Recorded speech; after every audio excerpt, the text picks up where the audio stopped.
चूँकि आर्थिक मसला है, खान पान, पैसे, कैसे लोग जिए कैसे ना जिए, और ये जन्म दर जो प्रजनन दर है ये कम हो गई है भारत की।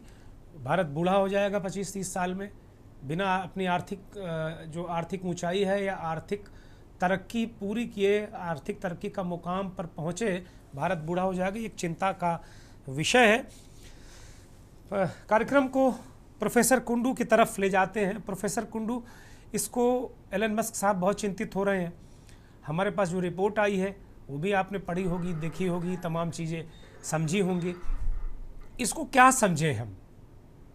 दरअसल हमारे जैसे लोग ऐसे मसलों में बिल्कुल ना समझ हैं।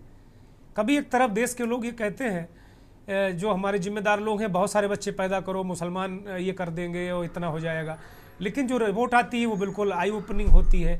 फिर इसी तरीके से बहुत सारी चीज़ें आती हैं। नेता कहते हैं 4 बच्चे पैदा करो, आम आदमी की कमर टूटी जा रही है।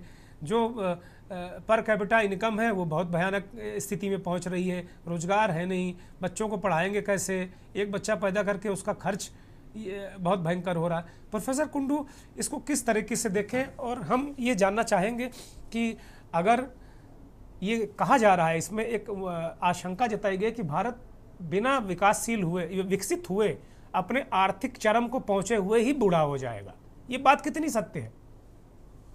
दुर्गेश जी, जी, एलोन मस्क साहब को पता चला कि भारत के total fertility rate replacement level से कम आ गई। उन्होंने घोषणा कर दी और हमारे देश के सोशल मीडिया में हड़कंप मच गया।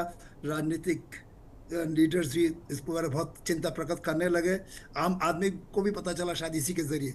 लेकिन पिछले 3 साल से हमें पता है, नेशनल फैमिली हेल्थ सर्वे के आंकड़ों से पता है कि हमारा जो टोटल फर्टिलिटी रेट है वो रिप्लेसमेंट लेवल से कम है।